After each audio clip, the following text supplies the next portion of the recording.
अस्सलाम वालेकुम दोस्तों।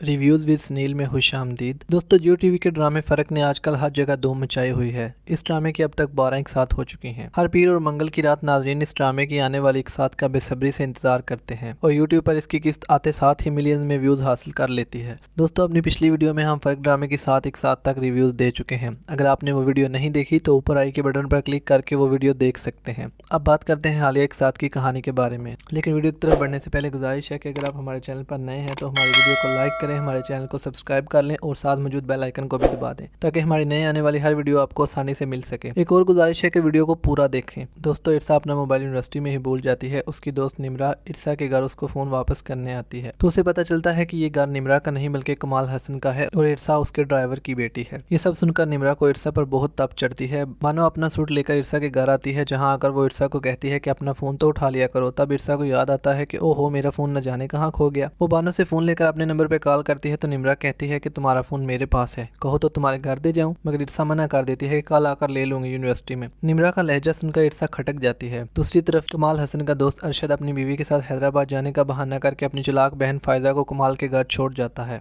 अरशद की बीवी उसे मना भी करती है मगर अरशद कहता है कि इसके अलावा कोई हल नहीं, फायदा सब संभाल लेगी। बेचारा कमाल एक शरीफ इंसान है, वो भला क्या इतराज करता, वो फायदा को घर रखने की हामी भर लेता है। आदिल को जब पता चलता है कि फायदा नामी चुड़ैल यहाँ रुकेगी तो उसे बहुत गुस्सा आता है। फायदा अपनी चापलूसियों की वजह से कमाल और आदिल का दिल जीतने की कोशिश करती है। मुलाजमों से खाने पकवाकर वो अपना नाम लगवा लेती है कि मैंने बनाया है, मगर आदिल उसे साफ बता देती है कि जो तुम चाह रही हो ऐसा मुमकिन नहीं। आदिल गुस्से से गिलास को हाथ मार कर तोड़ देती है और रूम में चली जाती है। फायदा जानबूझकर कांच को पाँव में मार लेती है और ऑफिस फोन करके कमाल को घर बुलाती है। कमाल बेचारा परेशानी के आलम में गारा जाता है तो फायदा उसे बताती है कि आदिल ने शदीद रिएक्ट करके मेरे पाँव पे गिलास मार दिया है। कमाल अपनी बेटी आदिल को बुलाकर खूब बातें सुनाता है। आदिल खुद को रूम में बंद कर लेती है और भूखी सो जाती है। इरसा जब यूनिवर्सिटी जाती है तो उसकी दोस्तें उसकी खूब इंसल्ट करती हैं कि हम तुम्हारी असलियत जान चुके हैं, तुम एक ड्राइवर की बेटी हो और तुम्हारा बाप गाड़ियां चमकाता है। इरसा को ये सब सुनकर बहुत दुख होता है। वो रोते हुए यूनिवर्सिटी से घर आ जाती है। वापसी पर वो अपने बाप आरफ से कहती है कि मैं कमाल साहब से शादी करने को तैयार हूँ, आप उनसे बात कर लें। इरसा इतनी आसानी से मान जाएगी ये आरफ के वहमो गुमान में भी नहीं होता। वो बहुत खुश होता है। इरसा की दोस्त बानो की बहन की शादी है। वो चाहती है कि इरसा ढोलकीपर आए मगर इरसा मना कर देती है। दरअसल बानो अपने भाई जमशेद के कहने पर बार बार इसरार करती है इरसा मेरे साथ चलो ढोलकीपर, मगर इरसा चाहते हुए भी नहीं जाती। थोड़ी देर बाद ढोलक की आवाज़ सुनकर उससे रहा नहीं जाता तो वो बाप से छुपकर छत पे चली जाती है, जहाँ जमशेद पहले ही उसका मुंतज़िर होता है। उसके हाथों में इरसा के लिए एक अंगूठी होती है। वो इरसा से कहता है कि मैं तुमसे बहुत प्यार करता हूँ और ये तुम्हारे लिए गिफ्ट है, मगर इरसा उसे बताती है कि मेरा रिश्ता तय हो चुका है और ये कहकर वो नीचे भाग जाती है। अगले दिन मेहंदी पर फिर बानो जमशेद के कहने पर इरसा को छत पर लेके आती है। जमशेद इरसा से कहता है कि मत करो शादी कमाल से, वो उम्र में तुमसे बहुत बड़ा है, मैं तुम्हारे लिए सब कुछ करूंगा। मगर इरसा नजरें चुराकर कहती है कि तुम मुझे पसंद नहीं हो। दोस्तों, निमरा अच्छी लड़की है, उसे रह रहकर इरसा की इंसल्ट करने का दुख होता रहता है। इरसा यूनिवर्सिटी नहीं जाती तो वो बानो से रब्ता करके इरसा से माफी मांगती है और उसके घर आना चाहती है। इरसा के मना करने के बावजूद वो पता पूछ लेती है और उसके घर आ जाती है। वो इरसा से अपने रवैये की माफी मांगती है और इरसा को साफ बताती है कि तुम मेरी दोस्त हो, बेशक जैसी भी हो या जहाँ भी रहती हो। इरसा अपनी दोस्त निमरा की शुक्रगुजार हो जाती है जो इसके घर आई और उसकी गलतियों के बावजूद उससे दोस्ती खत्म नहीं की। आरिफ की तबीयत का पूछने कमाल उनके घर आता है तो आरिफ उससे कहता है कि मैं मर गया तो इरसा का ख्याल कौन रखेगा, साहब जी आप इरसा से शादी कर लें। कमाल ये सुनकर हैरान हो जाता है। इरसा मेहंदी से वापस घर आती है तो सामने कमाल उसके बाप के पास बैठा होता है। इरसा ब्लैक ड्रेस में बहुत प्यारी लग रही होती है। वो कमाल को भी अच्छी लगती है। कमाल उठकर जाने लगता है तो इरसा उससे कहती है कि आप मुझसे शादी कर लें। वो मजीद कहती है कि अब्बा ने मुझे बताया कि आप मुझसे शादी करना चाहते हैं तो मैंने खुद को जहनी तौर पर तैयार कर लिया था। बाप के बाद बेटी की बातें सुनकर कमाल चुप हो जाता है और बिना कोई जवाब दिए वो घर चला जाता है। फायदा अपनी शाता चालों की वजह से कमाल को आदिल से बाज़न कर देती है। जानबूझकर गुलदान अपने सर में मारती है और कमाल के रूम में घुसकर उससे चिमट जाती है और उसे बताती है कि आदिल ने मुझे मारने की कोशिश की है। कमाल बाहर जाने की कोशिश करता है मगर वो मना कर देती है और उससे चिमटी रहती है। तभी उसका भाई, भाभी और मुलाजमा दरवाजा खोलकर अंदर घुसते हैं। अरशद जानबूझकर ओवर रिएक्ट करता है कि हाय मेरी बहन का क्या होगा, सब यही समझेंगे कि कमाल ने मेरी बहन के साथ गलत किया। कमाल उसे बताता है कि ऐसा कुछ नहीं है। अरशद कहता है कि तुम्हारे मुलाजमीन की भी आंखें और जुबानें हैं, मैं तो मान जाऊंगा, दुनिया नहीं मानेगी। ये सब कहकर वो फायदा को लेकर घर चला जाता है। कमाल इन हालात से तंग आ चुका है। दोस्तों, आदिल घर छोड़कर जा रही होती है। वो कमाल को कहती है कि आप फायदा से शादी करें, वो सच्ची है, मैं झूठी, आपको मेरी परवाह नहीं, मैंने फायदा आंटी को कुछ नहीं किया था। कमाल उसे समझा बुझाकर कूल डाउन कर लेता है। बेचारा कमाल अब सोचने पर मजबूर है क्योंकि इससे शादी करे। फायदा से है ड्राइवर आरफ की बेटी इरसा से। दोस्तों बानो अपनी रात वाली गलती की माफी मांगने के लिए इरसा के घर आ जाती है और इससे बार बार माफी मांगती है और इससे कहती है कि इरसा प्लीज मेरे भाई जमशेद से शादी कर लो, वो तुम्हें बहुत खुश रखेगा, कमाल साहब के साथ तुम कभी खुश नहीं रहोगी। मगर इरसा उसकी एक नहीं सुनती और दरवाजा बंद कर लेती है। बानो मायूस होकर वापस चली जाती है। उसके जाते ही कमाल इरसा के घर आ जाता है। वो उससे कहता है कि मुझसे शादी करोगी। इरसा हैरान रह जाती है। वो कहती है कि ये फैसला आपका है या मेरे अब्बा का। तो कमाल कहता है कि मेरा अपना फैसला है। इरसा कहती है आप अपने घर वालों को मना ले, मुझे कोई इतराज नहीं होगा। कमाल घर जाकर अपनी फुफ्फो और आइजल को बताता है कि मैं इरसा से शादी करना चाहता हूँ। आइजल ये सुनकर भड़क उठती है, क्या अब आप एक ड्राइवर की बेटी से शादी करेंगे? मगर कमाल उसको कहता है कि तुमने मुझे फायदा से शादी करने से रोका था, अब मैं इरसा से ही शादी करूंगा। कमाल की फुफ्फो भी इस रिश्ते से खुश है। कमाल इरसा को फोन करके कहता है कि मेरे घर वाले राजी हैं, हम अभी बाहर जाकर शॉपिंग वगैरह करते हैं। इरसा हूँ हाँ कर जाती है। आरफ के कहने पर जब वो तैयार होकर कमाल की गाड़ी में बैठ रही होती है, उसी वक्त जमशेद अपनी बहन की बारात की तैयारी कर रहा होता है। वो इरसा को कमाल की गाड़ी में बैठा देखकर बहुत दुखी होता है। कमाल इरसा को खूब शॉपिंग करवाता है और वापस कार ड्रॉप कर देता है। रात को छत पर वो जमशेद को बताती है कि अब मेरा पीछा छोड़ देना, कल मेरा निकाह है। ये सब बातें सुनकर जमशेद का दिल टूट जाता है। दोस्तों कमाल आइजल को बताता है कि कल मेरा निकाह है और वलीमा फिर किसी दिन रख लेंगे। आइजल उससे कहती है कि मुझे कोई मसला नहीं, अब जब भी करें, मगर मैं निकाह में शरीक नहीं हो सकूंगी। आखिरकार आरफ की ख्वाहिश पूरी हो ही जाती है, यानी इरसा और कमाल का निकाह हैरियत से हो जाता है और इरसा रुखसत होकर कमाल के घर आ जाती है। उसी घर जिस घर की वो मालकन वो खुद को बताती रही थी, अब सच में वो सब कुछ उसी का हो गया था। बानो की माँ उससे पूछती है कि जमशेद को क्या हुआ है, तो बानो माँ को बताती है कि भाई इरसा से मोहब्बत करते थे, आपको इसलिए नहीं बताया कि आपने मानना ही नहीं था। अब इरसा रुखसत हुई है तो भाई के साथ हाथ टूट गए हैं। इरसा को कमाल मुंह दिखाई में महंगा नेकलेस देता है और उसे बताता है कि आज से इस घर की मालकन तुम हो, तुम्हें सब कुछ मिलेगा सिवाय मेरी मोहब्बत के, क्योंकि मेरी मोहब्बत सिर्फ शमसा के लिए है, उसकी जगह कोई नहीं ले सकता। इरसा बेचारी बस उसे देख कर रह जाती है। दोस्तों अगली सुबह आइजल जब इरसा को अपनी माँ के सूट में देखती है तो वो इरसा पर खूब चिल्लाती है कि तुमने मेरी माँ का ड्रेस क्यों पहना है, इसे तब्दील करो फौरन, तुम्हारी इतनी हिम्मत कैसे हुई कि मेरी माँ का ड्रेस पहनो। इरसा कमरे में आकर रोते हुए उसकी माँ का लिबास तब्दील कर लेती है। कमाल जॉगिंग से वापस आकर उसे एक नेकलेस देता है तो इरसा पूछती है कि आइजल की मामा का तो नहीं ना। कमाल समझ जाता है कि आइजल ने कुछ कहा है, मगर इरसा कुछ नहीं बताती। दोस्तों अब कहानी में होंगे मजेदार ट्विस्ट, क्योंकि आइजल को इरसा किसी सूरत में भी इस घर में कबूल नहीं है। कमाल ऑफिस जाते हुए इरसा को आरफ के घर छोड़ जाता है। आरफ इरसा को देखकर बहुत खुश होता है। इरसा उसे कुछ पैसे देती है और कहती है कि अब्बा नशा छोड़ दे। आरफ उसे तसल्ली देता है कि मैं नशा करना छोड़ दूंगा। वो इरसा को घर छोड़कर उसके लिए कुछ लेने जाता है। इरसा बाप के कपड़े प्रेस करने लग जाती है। मानो जमशेद को इरसा कहने का बताती है तो वो उड़ता हुआ उनके घर आ जाता है। इरसा उसे साफ मना कर देती है कि अंदर मत आओ, मैं तुमसे मिलना नहीं चाहती। वो जबरदस्ती अंदर आ जाता है, उसे कहता है कि तुमने अच्छा नहीं किया। इरसा उसे खूब बातें सुनाकर घर से भगा देती है। शाम को कमाल इरसा को पिक करके अच्छी जगह डिनर करने ले जाता है। दूसरी तरफ आदिल के दोस्त जो उससे नाराज हैं वो दोबारा उनको मनाकर उनके साथ डिनर करने चली जाती है। अरशद की बहन फायदा घर में खूब तोड़ फोड़ करती है और चिल्लाती है कि मुझे कमाल ही चाहिए। अरशद उसे समझाता है मगर फायदा का चिल्लाना बंद नहीं होता, तो वो उसे एक करारा थप्पड़ मारता है और उसे समझाता है कि मैं कमाल को कभी खुश नहीं रहने दूंगा। अरशद की बीवी यास्मीन को शोहर और नंद दोनों साइको लगते हैं। कमाल और इरसा घर आते हैं तो आदिल जानबूझकर सीढ़ियों पर बैठी वेला कर रही होती है कि हाय मेरे चोट लग गई ये वो। जब कमाल पूछता है तो वो कहती है कि आप अपनी बीवी का ख्याल रखें, मुझे छोड़ें। थोड़ी देर बाद कमाल आदिल के पास आता है और उसे समझाता है कि बेटा सब कुछ न चाहते हुए भी करना पड़ता है, हमारे घर को संभालने के लिए एक औरत की जरूरत थी। वो और भी उसे सब कुछ कहता है और आदिल बस हूँ हाँ करती रहती है। दोस्तों ये तो थी हालिया कुछ एक साथ की कहानी। अब देखते हैं कि आने वाले एक साथ में हमें क्या देखने को मिलेगा और आइजल अपनी नई माँ के रूप में इरसा को कबूल करेगी या नहीं, ये सब देखना यकीनन बहुत दिलचस्प होगा। दोस्तों हमारी आज की वीडियो आपको कैसी लगी कमेंट सेक्शन में अपनी राय से लाजमी आगाह कीजिएगा और आखिर में हमारे चैनल को लाइक और सब्सक्राइब करना मत भूलिएगा, क्योंकि हमें आपकी सपोर्ट की सख्त जरूरत है। मिलते हैं अगली वीडियो में। अल्लाह हाफिज।